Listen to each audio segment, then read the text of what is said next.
2 ವರ್ಷದ ದುಂಬಿ ಬಂಜಿ ಬೇನೆಲ್ಲ ಹಾಕೊಂಡು ಬಂಜಿ ಮಲ್ಲ ಮಲ್ಲ ಅದು ಬೊಕ್ಕ ಕಕ್ಕೆರೆ ಬರ್ಪುನು ಜ್ವರ ಗಡಿಗೆ ಜ್ವರ ಬರೋ ಇತ್ತುಂಡು ಬೊಕ್ಕ ಸ್ಕ್ಯಾನಿಂಗ್ ಪೂರ ಮಂತ ಮಸ್ತ್ ಮರ್ದು ಅಂತ ಬೊಕ್ಕ ಇಡೆ ಕೊಕ್ಕಡಾಗ ಬತ್ತ ಬೊಕ್ಕ ಇಡೆ ಬತ್ತದ ದೈವದ ಒಂದು ಬೇಡಿಕೆ ಮಂತ ಬೊಕ್ಕ ಮುಲ್ಪ ನಾಟಿ ಮರ್ದು ಅಂತ ಬೊಕ್ಕ 3 ತಿಂಗಳು ಕಮ್ಮಿ ಆಡಿ ಒಂದಂಜಿ ಜಾಗೆದಂಜಿ ಬಾರಿ ಸಮಸ್ಯೆ ಇತ್ತು ಎಂಕ್ಲೆಗೆ ನೆನಪಿನ ಪರಿಹಾರ ಮುಲ್ತು ಬರ್ತದ ಆಪುಜಿಂದೆ ಅಂಡವ್ರ ಊಟ ಪೂರ ಹೋದನಾಗ ಈತ ದುಡ್ಡು ಪೂರ ಸ್ಯಾಂಕ್ಷನ್ ಆತನು ಈ ಮಾಯಲಕೋಟೆದ ಚಾಮುಂಡೇಶ್ವರನಂಜಿ ದಯಟ್ ಕೊರ್ಲುಡು ಆತನು ಬೇಲೆ ಒಂದು ವರ್ಷ 4 ತಿಂಗಳು ಮಲ್ಗಿದಲ್ಲಿದ್ದು ಎಲ್ಲ ನಾವೇ ಅವರ ಕೆಲಸ ಮಾಡ್ತಾ ಇದ್ವಿ.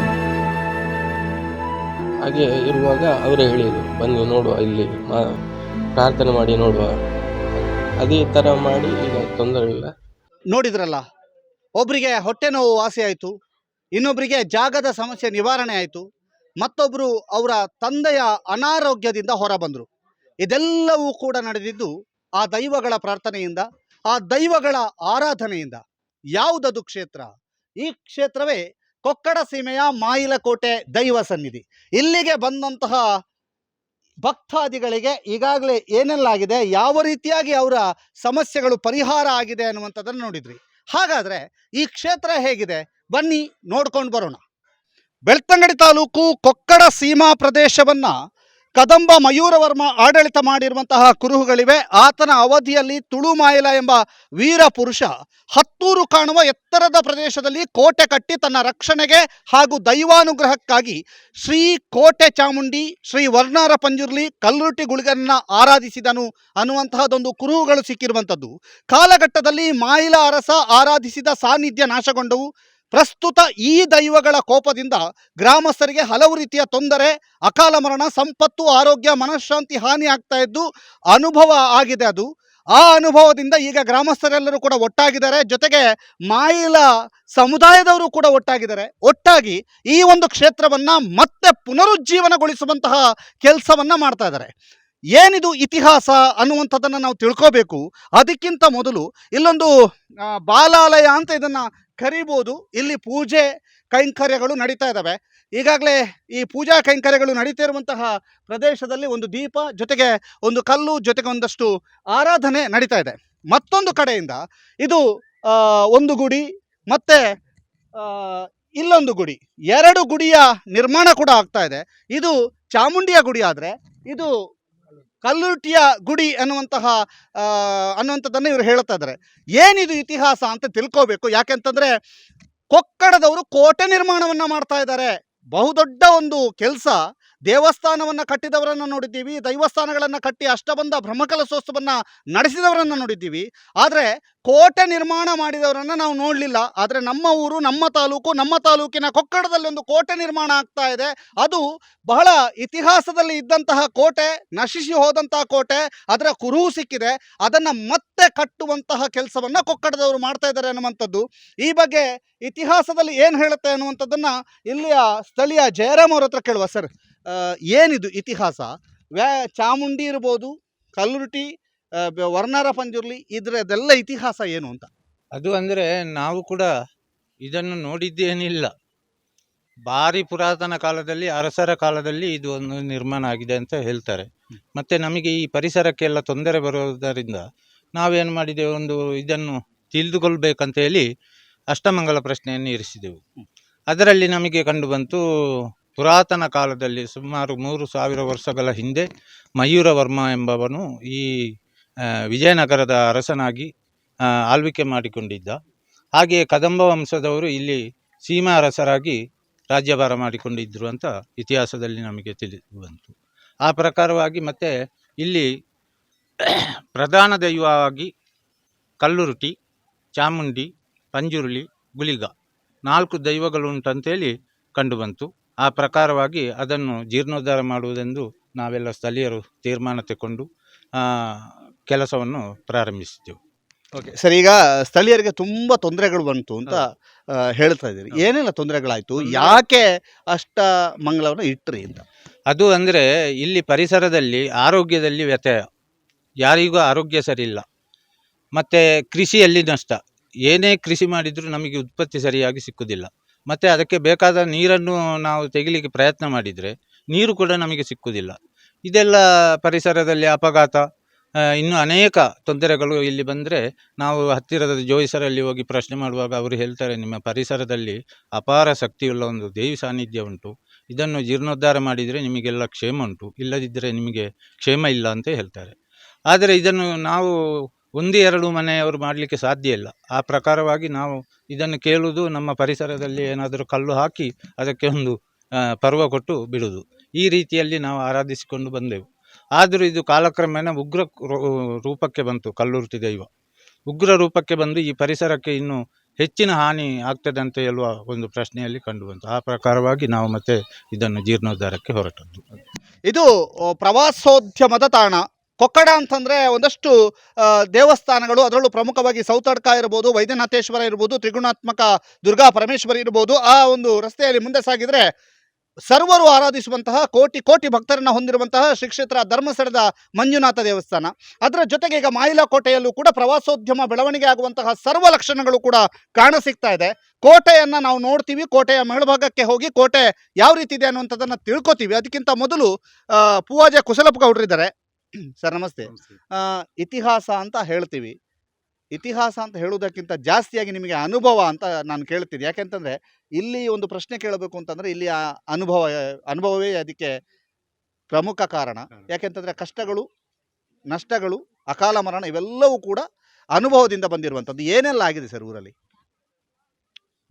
ಈಗಾಗಲೇ ನಿಮಗೆ ಎಲ್ಲ ಹೇಳಿದ ರೀತಿಯಲ್ಲಿ ಈ ಪರಿಸರದಲ್ಲಿ ಬಹಳ ವರ್ಷದಿಂದ ನಾವು ತಿಳಿದ ಮಟ್ಟಲ್ಲಿ ನಾವು ಶಾಲೆಗೆ ಹೋಗುವಾಗ ಒಂದು 10-60 ವರ್ಷದ ಮೊದಲಿನ ಸಂಗತಿ ಹೇಳ್ತಿದ್ದೇನೆ. ಆವಾಗ ಮಾಯಿಲಕೋಟೆ ಒಂದು ಸ್ತಂಭ ಕಾಣ್ತಿತ್ತು, ಬಿಟ್ಟರೆ ನಮಗೇನು ಗೊತ್ತಿಲ್ಲ.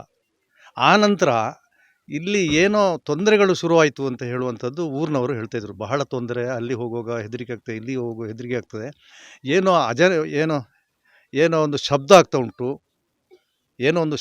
ಉಂಟು, ಆ ಶಬ್ದ ಎಂತಂತ ಅರ್ಥ ಆಗೋದಿಲ್ಲ. ಕೆಲವು ಸಲ ಕೆಲವು ಮನುಷ್ಯರಿಗೆ ಗೋಚರ ಆಗಿದೆ. ಏನು ಗೋಚರ ಆಗಿದೆ? ಒಬ್ಬ ಮನುಷ್ಯ ಕೂತ್ಕೊಂಡು ಅವನು, ನೀನೆಲ್ಲಿ ಹೋಗ್ತೀಯಾ? ನಾನು ಮನೆಗೆ. ನೀವು ಯಾರು? ನೀನು ಕೇಳಬೇಡ, ಮತ್ತು ನನಗೆ ಅಲ್ಲಿ ಕೋಟೆಗೆ ಹೋಗ್ಬೇಕಂತ ಹೇಳುವಂಥ ವಿಚಾರವನ್ನು ಅವ ಹೇಳಿದ್ದಾನೆ. ಒಂದು 3-4 ಬಾರಿ ಆ ರೀತಿ ಕಾಣಲಿಕ್ಕೆ ಸಿಕ್ಕಿದ್ದಾರೆ. ಇನ್ನೂ ಕೆಲವು ಬಾರಿ ಕೆಲವು ಇಲ್ಲಿಯ ವ್ಯವಸ್ಥೆಯ ಏನೋ ತೊಂದರೆ ಆದಾಗ ಕೆಲವರಿಗೆ ಕಣ್ಣಿಗೆ ಕಂಡದ್ದು ಬಿಳಿ ಹಂದಿ. ಈ ಬಿಳಿ ಹಂದಿಯು ಕಾಣಲಿಕ್ಕೆ ಸಿಕ್ಕಿದೆ. ಇದೆಲ್ಲ ಸಿಕ್ಕಿದ ಕಾರಣ ಏನು ಅಂತ ಇವರು ಪ್ರಶ್ನೆ ಹಾಕಿಸಿ ನೋಡುವಾಗ ಇಲ್ಲಿಯ ದೈವಗಳು ಆವತ್ತಿನ 2000-3000 ವರ್ಷದ ಹಿಂದಿನ ಏನು ಮಾಯಿಲ ಅರಸು ಇದ್ದಾನೆ, ಅವನು ಆರಾಧನೆ ಮಾಡಿಕೊಂಡು ಬಂದಂತಹ ಕಲ್ಲುರ್ಟಿ, ಪಂಜುರುಳಿ, ಚಾಮುಂಡಿ, ಗುಳಿಗ, ಇದಕ್ಕೆ ಆಹಾರ ಅಥವಾ ಆರಾಧನೆ ಇಲ್ಲದೆ ಅದು ಬಹಳ ಕೋಪಿಷ್ಠರಾಗಿದ್ದಾರೆ, ಸಂತುಷ್ಟರಾಗಿಲ್ಲ. ಇದನ್ನು ಸರಿ ಮಾಡಬೇಕು ಅಂತ ಹೇಳುವ ದೃಷ್ಟಿಯಲ್ಲಿ ಅವರಿಗೆಲ್ಲ ಕಂಡು ಬಂತು, ಎಲ್ಲ ಮನೆಯವರಿಗೆ. ಆನಂತರ ಅಷ್ಟಮಂಗಲ ಪ್ರಶ್ನೆ ಹಾಕಿ ಈ ಕಷ್ಟ ನಷ್ಟಗಳು ಎಷ್ಟು ಆಯ್ತು ಅಂತ ಹೇಳಿದರೆ, ಒಬ್ಬನಿಗೆ ಹುಷಾರಿಲ್ಲ ಇದ್ದರೆ ಅವ ಮೇಲೆ ಇಡುವುದಿಲ್ಲ, ಆಕ್ಸಿಡೆಂಟ್ ಆಗುವುದು, ವಾಹನ ಅವಘಡ, ಮಾಡಿಂದ ಬೀಳುವುದು, ತೋಡಲ್ಲಿ ಬೊಳ್ಳ ಹೋಗುವುದು, ಪ್ರಕೃತಿ ವಿಕೋಪಕ್ಕೆ ದವಸ ಧಾನ್ಯಗಳು ಅಥವಾ ಅವರ ಕೃಷಿ ಮಾಡಿದಂತೆ ಎಲ್ಲ ನಾಶ ಆಗುವುದು, ಏನು ಕೆಲಸ ಮಾಡಿದ ಸಂಪಾದನೆ ಎಷ್ಟು ಮಾಡಿದ್ರು ಮನೆಗೆ ಹೋಗುವಾಗ ಅದು ಏನಿಲ್ಲ, ಮರುದಿವಸಕ್ಕೆ ಏನು ಮಾಡುವುದು ಅಂತ ಹೇಳುವಂಥ ಅವರ ಚಿಂತನೆಯಲ್ಲಿ ಈ ಒಂದು ವ್ಯವಸ್ಥೆಯನ್ನು ಅವರು ಎಲ್ಲರೂ ಸೇರಿ ಚಿಂತನೆ ಮಾಡಿ ಅಷ್ಟಮಂಗಲ ಪ್ರಶ್ನೆ ಹಾಕುವಾಗ ಈ ರೀತಿ ಕಂಡು ಬಂದ ನಂತರ ಈಗೊಂದು ರೀತಿಯ ಮಟ್ಟದಲ್ಲಿ ಸಮಾಧಾನಕರವಾಗಿ ನೋಡ್ತಾ ಇದ್ದೇವೆ ನಾವು ಕಣ್ಣಲ್ಲಿ. ಇನ್ನು ಮುಂದೆಯೂ ಕೂಡ ಇದು ಅಭಿವೃದ್ಧಿ ಆದ ನಂತರ ಈಗೆಷ್ಟೋ ಜನಗಳಿಗೆ ಬಾಲಾಲಯದಲ್ಲಿ ಕೂತ್ಕೊಂಡಂಥ ದೈವಗಳು ಎಷ್ಟು ಹರಸಿ ಅವರನ್ನು ಗುಣಮುಖರಾಗಿ ಸಂತುಷ್ಟರಾಗಿ ಮಾಡಿದಾರೋ, ಇನ್ನು ಇವರು ಪ್ರತಿಷ್ಠೆ ಆದ ನಂತರ ಅವರ ಶಕ್ತಿ ಎಷ್ಟಿರ್ಬೋದು ಅಂತ ನಾವು ಊಹಿಸಬೇಕು. ಅದಕ್ಕೋಸ್ಕರ ನಾವೆಲ್ಲ ಊರವರೆಲ್ಲ ಒಟ್ಟು ಸೇರಿಕೊಂಡು ಈ ಕೆಲಸವನ್ನು ಮಾಡ್ತಾ ಇದ್ದೇವೆ. ಯಾವಾಗ ಪ್ರತಿಷ್ಠಾ ಕಾರ್ಯಕ್ರಮ, ಎಲ್ಲ ಕಾರ್ಯಕ್ರಮ ಇವರು? ಇದಕ್ಕೆ ಮೇ 11, 12, 13ರಂದು ಪ್ರತಿಷ್ಠೆಯ ದಿವಸ. 11ನೇ ತಾರೀಕಿಗೆ ಹೊರೆ ಕಾಣಿಕೆಯೊಟ್ಟಿಗೆ ದೈವಗಳ ಪರಿಕರಗಳು ಕೂಡ ಒಟ್ಟಿಗೆ ಬರುವುದು, ಮತ್ತು ತಂತ್ರಿಗಳು ಕೂಡ ಅದೇ ದಿವಸ ಸಂಜೆ ಬರ್ತಾರೆ. ಭವ್ಯವಾದ ಮೆರವಣಿಗೆಯಲ್ಲಿ ನಾವು ಕೊಕ್ಕಡ ಸರ್ಕಲಿಂದ ಒಂದು 5,000 ಜನ ಸೇರಿಕೊಂಡು ಮೆರವಣಿಗೆಯಲ್ಲಿ ಬರ್ತಾ ಇರ್ತೇವೆ. ಆ ಮರುದಿವಸ ಎಲ್ಲ ಕಾರ್ಯಕ್ರಮಗಳು ಸಾಂಗವಾಗಿ ನಡೀಲಿಕ್ಕೆ ಆ ಪೂಜಾ ಕೈಂಕರ್ಯಗಳು ತಂತ್ರಿಗಳು ಎಲ್ಲ ಮಾಡ್ತಾ ಇರ್ತಾರೆ. ಆವತ್ತು ಸಭಾ ಕಾರ್ಯಕ್ರಮ ಉಂಟು. ಎಲ್ಲ ಅತಿಥಿಗಳನ್ನು, ನಮ್ಮ ಸಚಿವರುಗಳನ್ನು, ಗಣ್ಯ ವ್ಯಕ್ತಿಗಳನ್ನು ಕರೆದಿದ್ದೇವೆ. ಅದರ ಮರುದಿವಸ ನೇಮೋತ್ಸವ ಉಂಟು. ಆ ದಿವಸ ಎಲ್ಲ ಇಲ್ಲಿಯ ಶಿಲ್ಪಿಗಳು ಯಾರೆಲ್ಲ ಕೆಲಸ ಮಾಡಿದ್ದಾರೆ, ಯಾರೆಲ್ಲ ಹೆಚ್ಚು ಇದಕ್ಕೆ ಒತ್ತು ಕೊಟ್ಟು ಕೆಲಸ ಮಾಡಿದವರನ್ನ ಗುರುತಿಸ್ಲಿಕ್ಕೆ ಉಂಟು. ಆ ಕೆಲಸವನ್ನು ನಾವು ಮಾಡ್ತೇವೆ. ಬನ್ನಿ ಸರ್, ಕೋಟೆ ಹತ್ರ ಹೋಗುವ. ಯಾಕಂತಂದ್ರೆ ಕೋಟೆಯ ವೀಕ್ಷಣೆ ನಡೀತಾ ಇದೆ. ಕೋಟೆಯನ್ನು ನೋಡಲಿಕ್ಕೆ ಜನ ಬರ್ತಾ ಇರುವಂಥದ್ದು ಇವತ್ತು ನಿನ್ನೆಯ ಇತಿಹಾಸ ಅಲ್ಲ. ಯಾಕೆಂತಂದ್ರೆ ಒಂದಷ್ಟು ಜನ ಈ ಕೋಟೆಯ ವೀಕ್ಷಣೆಗೆ ಬರ್ತಾನೆ ಇದ್ದಾರೆ ಅನ್ನುವಂಥದ್ದು. ಆ ಕೋಟೆಯ ವೀಕ್ಷಣೆಯನ್ನು ನಾವು ಮಾಡಬೇಕು. ಅದರ ಜೊತೆಗೆ ಒಂದಷ್ಟು ಕಥೆಗಳಿದ್ದಾವೆ. ಆ ಕಥೆಗಳನ್ನು ಕೂಡ ನಿಮಗೆ ತಿಳಿಸ್ಬೇಕು. ಕೋಟೆ ವೀಕ್ಷಣೆಗೆ ಈ ರೀತಿಯಾಗಿ ಶಿಲಾಮಯವಾಗಿ ಈ ಕೋಟೆಯ ನಿರ್ಮಾಣ ಅಥವಾ ಪುನರುಜ್ಜೀವನವನ್ನು ಮಾಡುವಂಥ ಕೆಲಸವನ್ನು ಮಾಡ್ತಾ ಇದ್ದಾರೆ. ಕೋಟೆಯನ್ನು ಪುನರುಜ್ಜೀವನಗೊಳಿಸ್ತಾ ಇರುವಂತಹದ್ದು ಇದೇ ಮೊದಲು ಅನ್ನುವಂತಹ ರೀತಿಯಲ್ಲಿ ಇದೆ. ಯಾಕೆಂತಂದರೆ ಎಲ್ಲೂ ಇತಿಹಾಸದಲ್ಲಿ ಅಥವಾ ನಾವು ಕಂಡಂತೆ ಒಂದು ಕೋಟೆ ಸಂಪೂರ್ಣವಾಗಿ ನಶಿಸಿ ಹೋದ ಕೋಟೆಯನ್ನು ಅದೇ ರೀತಿಯಾಗಿ ಶಿಲಾಮಯವಾಗಿ ಕಟ್ಟುವುದು ಒಂದು ದೊಡ್ಡ ಕೆಲಸ. ಆ ಒಂದು ದೊಡ್ಡ ಕೈಂಕರ್ಯದಲ್ಲಿ ಇಲ್ಲಿನ ಊರಿನವರು ತೊಡಗಿದ್ದಾರೆ. ಇದು ಕೋಟೆಯ ಚಿತ್ರಣ. ಬಹಳ ಉತ್ತಮವಾದಂತಹ ರೀತಿಯಲ್ಲಿ ಕೋಟೆಯನ್ನು ಶಿಲಾಮಯವಾಗಿ ಮಾಡಿದ್ದಾರೆ. ಶಿಲಾಮಯದ ಕೋಟೆಯ ಮಧ್ಯಭಾಗದಲ್ಲಿ ಒಂದು ಸ್ತಂಭ. ಯಾಕೆ ಈ ಸ್ತಂಭ ಅನ್ನುವಂಥದ್ದನ್ನು ಕೂಡ ಹೇಳ್ತೀವಿ. ಈ ಹಿಂದೆಯೂ ಕೂಡ ಇದೇ ರೀತಿಯಾದಂತಹ ಸ್ತಂಭ ಇಲ್ಲಿ ಇತ್ತು ಅನ್ನುವಂತಹ ಕಾರಣಕ್ಕೋಸ್ಕರವಾಗಿ ಅದೇ ರೀತಿಯಾದಂತಹ ಸ್ತಂಭದ ನಿರ್ಮಾಣ ಇಲ್ಲಿ ಆಗಿದೆ. ಇದರ ಜೊತೆಗೆ ಈ ಕೋಟೆಯ ಮೇಲ್ಭಾಗಕ್ಕೆ ಬಂದಾಗ ಸಂಪೂರ್ಣವಾಗಿ ಈ ಕೋಟೆಯ ಸುತ್ತಲೂ ನಿಮಗೆ ಬಹಳ ಸುಂದರ ಪರಿಸರ ಕಾಣುತ್ತೆ.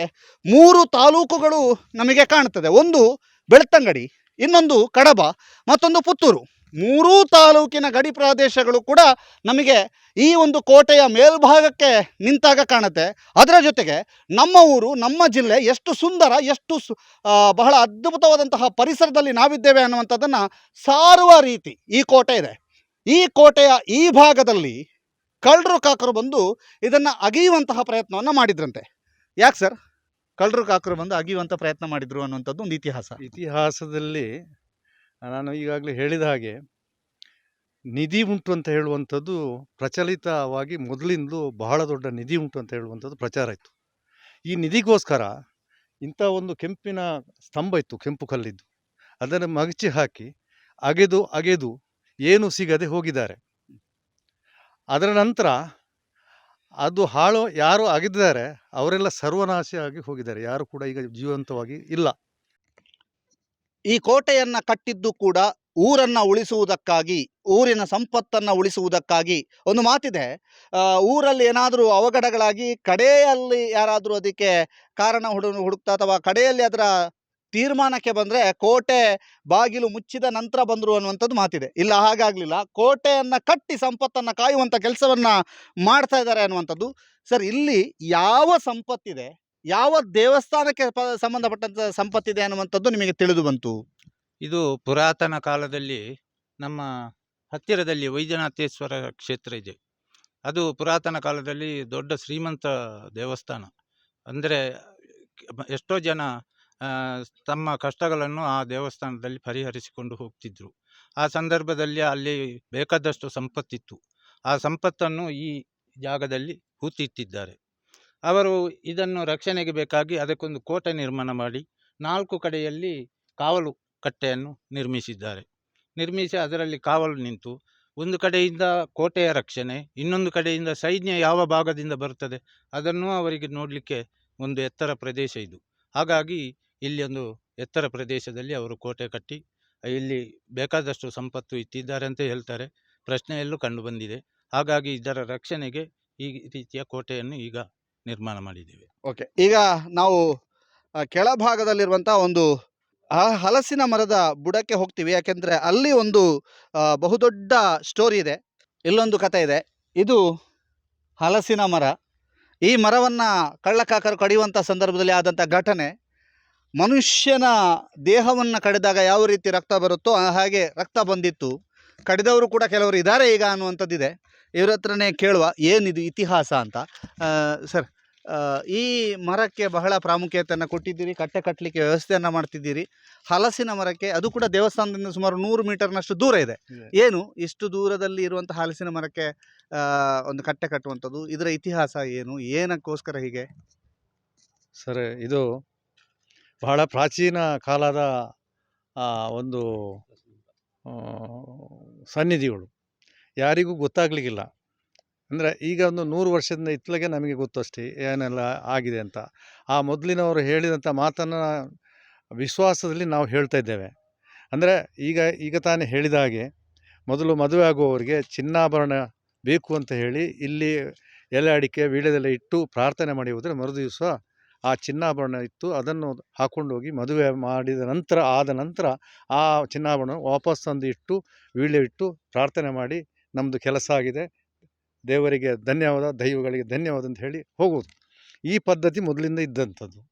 ಇದು ಬರಬರುತ್ತಾ ನಮ್ಮ ಜನಗಳಿಗೆ ಆಸೆ ಸ್ವಾರ್ಥಗಳು ಜಾಸ್ತಿ ಆದಾಗ ಆ ಕೆಲಸ ನಿಂತು ಹೋಯಿತು, ಕೆಟ್ಟು ಹೋಯಿತು. ದುರಾಸೆಯಲ್ಲಿ ಮಾಯಿಲ ಅರಸನು ಕೂಡ ಸಾಯಲಿಕ್ಕೆ ಕಾರಣ, ವಧೆ ಆಗಲಿಕ್ಕೆ ಕಾರಣ ಅದುವೇ. ಆ ರೀತಿಯಲ್ಲಿ ಇಲ್ಲಿ ಕೂಡ ಹಾಗೆ ಆಗಿ ಹೋಯಿತು. ಆನಂತರ ಈ ಮರವನ್ನು ಕಡಿದು ತೆಗೆಯುವಂಥ ಒಂದು ಕಡೆಯಲ್ಲಿ ಬಂದರು. ರಾತ್ರೋರಾತ್ರಿ ಒಂದು 7-10 ಜನ ಅಲ್ಲ ಇವರೇ, 7-10 ಜನ ಸೇರಿಕೊಂಡು ಗರಗಸ ಮಾಡು ಕೊಡರಿ ಎಲ್ಲ ಹೇಳ್ಕೊಂಡು ಬಂದರು.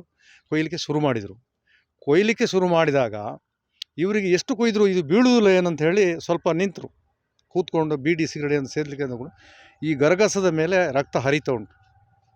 ಇದನ್ನು ನೋಡಿ ಅಲ್ಲೇ ಬಿಟ್ಟು ಇವರು ಓಡಿದರು. ಮರುದಿವಸ ಬಂದು ನೋಡುವಾಗ ಗರಗಸ ಅಲ್ಲಿ ಇಟ್ಟಿದ್ದಾರೆ, ಮರಕ್ಕೆ ಏನಾಗಲಿಲ್ಲ, ಮರವನ್ನು ಮುಟ್ಟಲೂ ಇಲ್ಲ. ಅಂಥ ಒಂದು ಶಕ್ತಿ ಇಲ್ಲಿ ಉಂಟು. ಇಲ್ಲಿ ಪ್ರಬಲವಾಗಿ ನಾವು ಸಂಕಮಲ ಅಂತ ಹೇಳ್ತೇವೆ ತುಳಲ್ಲಿ, ಸರ್ಪ ಅಥವಾ ಸಂಕಮಲ, ಅದಕ್ಕೆ ಕೋಬ್ರಾ, ಇಂಗ್ಲೀಷಲ್ಲಿ ಕೋಬ್ರಾ ಅಂತ ಹೇಳ್ತಾರಲ್ಲ, ಆ ಒಂದು ಹಾವು ಇಲ್ಲಿ ಸ್ವಲ್ಪ ವ್ಯತ್ಯಾಸ ಅದು ತಿರುಗಾಡ್ತಾ ಇರ್ತದೆ. ಅದು ಸಣ್ಣದಲ್ಲ, ದೊಡ್ಡ ಹಾವು. ಏನು ಇಲ್ಲಿ ತಪ್ಪು ಮಾಡಿದರೂ ಅದು ಅವನಿಗೆ ಸೂಚನೆ ಕೊಡ್ತಾ ಉಂಟು. ಮೊನ್ನೆ ನಿಮಗೆ ಸತ್ಯ ಹೇಳುವುದರೆ ಮೊನ್ನೆ ಇಲ್ಲಿಗೆ ಯಾರು ತೊಂದರೆ ಏನಾದರೂ ಅಪಚಾರ ಮಾಡಲಿಕ್ಕೆ ಅಥವಾ ಸುಳ್ಳು ಹೇಳಲಿಕ್ಕೆ ಶುರು ಮಾಡಿದರೋ ಅವರಿಗೆ ಇದರ ಎದುರುಗಡೆನೇ ಅವರಿಗೆ ತೋರಿಸಿಕೊಟ್ಟಿದೆ, ನೀನು ಜಾಗೃತಿ ಇರು ಅಂತ. ಒಂದು 3-4 ಜನ ಈ ರಸ್ತೆ ಈ ನಿರ್ಮಾಣ ಆದ ನಂತರ ಅದೇ ಜಾಗದಲ್ಲಿ ಬಿದ್ದು ಕೈಕಾಲಿಗೆ ಎಲ್ಲ ರಕ್ತ ಬರುವ ಹಾಗೆ ಎಲುಬು ಮುರಿಯುವ ಹಾಗೆ ಪೆಟ್ಟು ತಿಂದುಕೊಂಡು ಹೋಗಿದ್ದಾರೆ. ಅಂದರೆ ಇಲ್ಲಿಗೆ ಅವರು ದೋಷ ಮಾಡಿದ್ದಾರೆ, ಅದು ಅವರಿಗೆ ತೋರಿಸಿಕೊಟ್ಟಿದೆ, ಜಾಗೃತೆ ಇರಿ ಅಂತ. ಅಷ್ಟು ಶಕ್ತಿಯುತವಾದಂಥ ಶಕ್ತಿಗಳು ಇಲ್ಲಿವೆ. ಅದನ್ನು ಈ ಹೊರ ಊರಿನವರು ಬಂದು ನಂಬಬೇಕು ಮತ್ತು ಎಲ್ರಿಗೂ ಆ ಒಂದು ರೋಗ ರುಜಿನ ಅವರ ಕಷ್ಟ ಕಾಯಿಲೆ ಕಾರ್ಪಣ್ಯಗಳು ಗುಣವಾಗಬೇಕು ಅಂತ ಹೇಳುವುದೇ ನಮ್ಮ ಊರಿನವರ ಬಯಕೆ. ಇದು ಇವರ ಮಾತು. ಈ ಒಂದು ಕ್ಷೇತ್ರದ ಬಗ್ಗೆ, ಈ ಒಂದು ಮಾಯಿಲಕೋಟೆಯ ಈ ಸನ್ನಿಧಿಯ ಬಗ್ಗೆ ಮಾನಿಲದ ಶ್ರೀಗಳು ಕೂಡ ಒಂದು ಮಾತನ್ನು ಹೇಳಿದರು. ಮಾನಿಲದ ಶ್ರೀಗಳು ಕೂಡ ಇಲ್ಲಿ ಬಂದು ಮೀಟಿಂಗನ್ನು ಮಾಡಿದರು, ಇಲ್ಲೆಲ್ಲರನ್ನೂ ಕೂಡ ಮಾತನಾಡಿಸಿದರು. ಅವರು ಏನು ಹೇಳಿದರು ನೋಡಿ.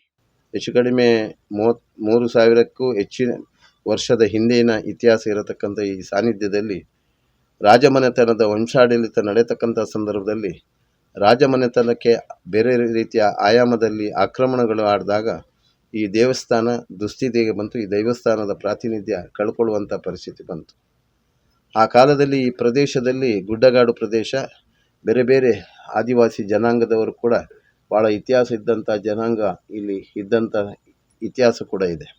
ಮೇ 11, 12, 13ಕ್ಕೆ ಇಲ್ಲಿ ಕಾರ್ಯಕ್ರಮ ಕೂಡ ನಡೀತಾ ಇದೆ. ಇನ್ನೊಂದು ಇಲ್ಲಿ ಏನಾಯಿತು ಅಂತ ಹೇಳಿದರೆ, ಕೆಲಸ ಪ್ರಾರಂಭ ಆಗಿ ಒಂದು 4 ತಿಂಗಳಲ್ಲಿ ಇಲ್ಲಿ ಕೆಲಸ ಪ್ರಾರಂಭ ಆಗಿ ಒಂದು 10-20 ದಿವಸ ಆಗ್ಬೋದು. ಇಲ್ಲಿ ಒಂದು ಅಂತ ಹೇಳ್ತಾರೆ, ಅದು ಕೂಡ್ಲು ಹೇಳ್ತಾರೆ, ನೊಣ, ಹೆಜ್ಜೆನು ಅದು ಈ ಕೆಲಸದವರಿಗೆ ಬಂದು ಹೊಡಿತಾ ಇತ್ತು. ಹೊಡೆದು ತುಂಬ ಅನಾಹುತ ಆಯಿತು. ಎಲ್ಲರಿಗೆ ಕೆಲಸ ಮಾಡಲಿಕ್ಕೆ ಸಾಧ್ಯ ಇಲ್ಲ. ಇವರು ಮತ್ತು ನನಗೆ ಫೋನ್ ಮಾಡಿದ ನಾನು ಫೋನಲ್ಲೇ ತಿಳಿಸಿದೆ, ನೋಡಿ ಅಲ್ಲಿ ಅಶುದ್ಧ ಆಗಬಾರ್ದು, ಕೋಟೆಯೊಳಗೆ ಜಾಗ್ರತೆ ಮಾಡಲಿ, ಅಶುದ್ಧ ಮಾಡಲಿಕ್ಕೆ ಹೋಗಬೇಡಿ, ನಾನ್ ವೆಜ್ಜಲ್ಲಿ ಇಲ್ಲಿ ತಿನ್ನಲಿಕ್ಕೆ ಅಡಿಗೆ ಮಾಡಲಿಕ್ಕೆಲ್ಲ ಬಿಡಬೇಡಿ, ಜಾಗ್ರತೆ ಮಾಡಿ ಅಂತೇಳಿ ಇವರಿಗೆ ಸೂಚನೆ ಕೊಟ್ಟೆ. ಮತ್ತು ಅವರಿಗೆ ಹೇಳಿದರು, ಅವರು ಕೂಡ ತಕ್ಷಣ ಅದನ್ನು ನಿಲ್ಲಿಸಿದರು. ಅವರು ಏನು ನಾನ್ ವೆಜ್ ತಿನ್ನೋದು ಅದೆಲ್ಲ ಸ್ವಲ್ಪ ಶಿಷ್ಟಾಚಾರದಲ್ಲಿ ಮಾಡಿದ್ರು. ಆಮೇಲೆ ನಮಗೆ ಯಾವ ಪರಿಸ್ಥಿತಿ ಬರಲಿಲ್ಲ. ಭಾಳಷ್ಟು ಮಹಿಮೆ ಇದೆ. ನಾನು ಸಹ ಒಂದು ಸಲ ಬಂದಾಗ, ಇತ್ತೀಚೆಗೆ ಒಂದು ಸಲ ಬಂದಿದ್ದೆ, ನಾನು ದೊಡ್ಡ ಹೈವೇಯಲ್ಲಿ 2 ಟ್ರಕ್, ನಾನು ರಾತ್ರಿಯಲ್ಲಿ ಮೀಟಿಂಗ್ ಮಾಡಿ ಹೋಗೋದು, 2 ಟ್ರಕ್ ಎದುರು ಹೊಡಿತದೆ ಅಂತ ಆಗಿದೆ. ನಾವು 1 ಸೆಕೆಂಡ್ನಲ್ಲಿ ನಾವು ಹೋದೆ ಅಂತಲೇ ಆಗಿದೆ. ನಾವು ಮತ್ತು ನನ್ನ ಡ್ರೈವರ್ ಸ್ವಲ್ಪ ಸೈಡಿಗೆ ಕೂತ್ಕೊಂಡು, ನಾವು ಇನ್ನೂ ಎಷ್ಟು ಸ್ವಲ್ಪ ಆಚೆ ಹೋದರೆ ನಾವು ಕೆಳಗೆ. ಇಲ್ಲದ್ರೆ ಇದು ಹೊಡಿತದೆ, ಇಲ್ಲದ್ರೆ ಕೆಳಗೆ. ಆ ಎರಡು ಮಧ್ಯದಲ್ಲಿ ಕೂಡ ನಾವು ಪಾರಾಗಿದೆ. ಇದು ಈ ಕ್ಷೇತ್ರದಲ್ಲಿ ಮಹಿಮೆ ಉಂಟು ಅಂತ ಹೇಳೋದಕ್ಕೆ ನಾನೇ, ಇಂಥದ್ದು ಎಷ್ಟೋ ನಡೆದಿದೆ, ಇಲ್ಲಿದ್ದವರಿಗೆ ಸಹ ಎಷ್ಟೋ ಅನುಭವ ಆಗಿದೆ. ಅದು ಸ್ವತಃ ನನಗೂ ಒಂದು ಅನುಭವ ಆಗಿದೆ. ಒಂದಲ್ಲ ಎರಡಲ್ಲ ಪವಾಡಗಳು ನೂರಾರು ಅನ್ನುವಂತಹ ರೀತಿಯಲ್ಲಿ ಮಾಯಿಲಕೋಟೆಯಲ್ಲಿ ಪವಾಡಗಳು ನೂರಾರು ನಡೆದಿರುವಂಥದ್ದು. ಇನ್ನೊಬ್ಬರು ಶಿವಯೋಗಿಗಳು ರಾತ್ರಿ 12 ಗಂಟೆಯಷ್ಟೊತ್ತಿಗೆ ಈ ಕ್ಷೇತ್ರಕ್ಕೆ ಬಂದಿದ್ರು ಅನ್ನುವಂತಹ ಇತಿಹಾಸ ಏನಿದೆ ಸರ್? ಯಾವಾಗ? ಅದು ಕೊಕ್ಕಡ ದೇವಸ್ಥಾನ ಪಕ್ಕ ಶ್ರೀರಾಮ ಭಜನಾ ಮಂದಿರ ಅಂತ ಒಂದು ಭಜನಾ ಮಂದಿರ ಉಂಟು. ಅವರು ವರ್ಷಲು ದೀಪಾವಳಿ ಸಂದರ್ಭದಲ್ಲಿ ಭಜನಾ ಕಾರ್ಯಕ್ರಮವನ್ನು 1 ವಾರ ಇಟ್ಟುಕೊಳ್ತಾರೆ. ಆ ಕೊನೆಯ ಭಜನೆಯ ಕಾರ್ಯಕ್ರಮ ಆ ದಿವಸ ಭಜನೆಗೆ ಎಲ್ಲ ಬೀದಿಯಲ್ಲಿ ಎಲ್ಲ ಸವರಿ ಹೋಗಿ ಭಜನೆ ಮಾಡ್ತಾಯಿದ್ರು. ಆ ಸಂದರ್ಭದಲ್ಲಿ ಒಬ್ಬರು ಶಿವಯೋಗಿ ಅಲ್ಲಿ ಬಂದ್ರಂತೆ. ಬಂದವರು ಹೇಳಿದ್ರಂತೆ, ಯಾಕಪ್ಪ ಈ ಮರಕ್ಕೆ ನೀನು ಸುತ್ತುವರ್ತೀಯ, ನಿಜವಾದ ದೇವರು ಅಲ್ಲಿ ಇದ್ದಾರೆ ಮೇಲೆ ಅಂತ ಹೇಳಿದ್ರಂತೆ. ಅಷ್ಟೊತ್ತಿಗೆ ಯಾರು ಅದು, ನೀನು ಬರ್ತೀಯ ನನ್ನೊಟ್ಟಿಗೆ ಅಂತೇಳಿ ಒಬ್ಬನನ್ನು ಕರ್ಕೊಂಡು ಬಂದ್ರಂತೆ. ಬಂದು ಇಲ್ಲಿಗೆ ಬರುವಾಗ ಅವರಿಗೆ ಗೊತ್ತೆ, ಮಾಯಿಲಕೋಟೆಗೆ ಇವರು ಕರ್ಕೊಂಡು ಹೋಗ್ತಾರೆ, 12 ಗಂಟೆ ರಾತ್ರಿ ಆಗಿದೆ, ನಾನು ಮೇಲೆ ಬರುವುದಿಲ್ಲ, ನೀವು ಹೋಗಿ ಅಂತ. ಇಲ್ಲ, ನಿನಗೆ ನಾನಿದ್ದೇನೆ ಧೈರ್ಯಕ್ಕೆ, ಬಾ, ಚಾಮುಂಡಿಯಲ್ಲಿ ಈಗ ಮಾತಾಡಬೇಕು, ನಿನಗೆ ತೋರಿಸ್ತೇನೆ ಚಾಮುಂಡಿ ಅಂತೇಳಿ. ಅಷ್ಟೊತ್ತಿಗೆ ಇವರಿಗೆ ಇಲ್ಲಿಗೆ ಯಾರು ರಾತ್ರಿ ಬರುವುದಿಲ್ಲ, ರಾತ್ರಿ ಕಾಲದಲ್ಲೂ ಈಗಲೂ ನಾವು ಕೂಡ ಅಷ್ಟು ಸುಲಭದಲ್ಲಿ ಬರುವುದಿಲ್ಲ. ಆ ಶಿವಯೋಗಿ ಒಬ್ಬರೇ ಇಲ್ಲಿ ಮೇಲೆ ಬಂದರಂತೆ. 1 ಮುಕ್ಕಾಲು ಗಂಟೆ ಇಲ್ಲಿ ಇದ್ದು ಮತ್ತೆ ವಾಪಸ್ ಕೆಳಗೆ ಬಂದರೆ, ನೀನು ಬರಲಿಲ್ಲಲ್ಲ, ನಿನಗೆ ಚಾಮುಂಡಿಯನ್ನು ತೋರಿಸ್ತಿದ್ದೆ, ಆದಷ್ಟು ಬೇಗ ಆ ಕ್ಷೇತ್ರವನ್ನು ನಿರ್ಮಾಣ ಮಾಡಿ ಅಂತ ಹೇಳಿ ಅವರು ಅಲ್ಲಿ ಒಂದು ಪಕ್ಕದಲ್ಲಿ ಮನೆ ಉಂಟು, ಆ ಮನೆಯಿಂದ ನೀರು 1 ಲೀಟ್ರ್ ತಂದು ಕುಡಿದು ಮತ್ತೆ ಹೋದವರು ಕಾಣಲಿಕ್ಕೆ ಸಿಕ್ಕಲಿಲ್ಲ. ಇದು ಈ ಮಾಯಿಲಕೋಟೆಯ ಹಲವು ಕಥೆಗಳಿಗೆ ಪುಷ್ಟಿಯನ್ನು ನೀಡುವಂಥದ್ದು, ಹಲವು ಪವಾಡಗಳನ್ನು ಸಾರಿ ಸಾರಿ ಹೇಳುವಂಥದ್ದು. ಇದು ಮಾಯಿಲಕೋಟೆಯ ಪವಾಡಗಳಿಗೆ ಸಾಕ್ಷಿ. ಇಲ್ಲಿಯ ಸಂಚಾಲಕರಿದ್ದಾರೆ. ಸರ್, ಈಗ ಬ್ರಹ್ಮಕಲಶ ಇಂಥೆಲ್ಲ ಕಾರ್ಯಕ್ರಮಗಳಿದ್ದಾವೆ, ಏನು ಹೇಳ್ತೀರಿ ಸಂಚಾಲಕರಾಗಿ?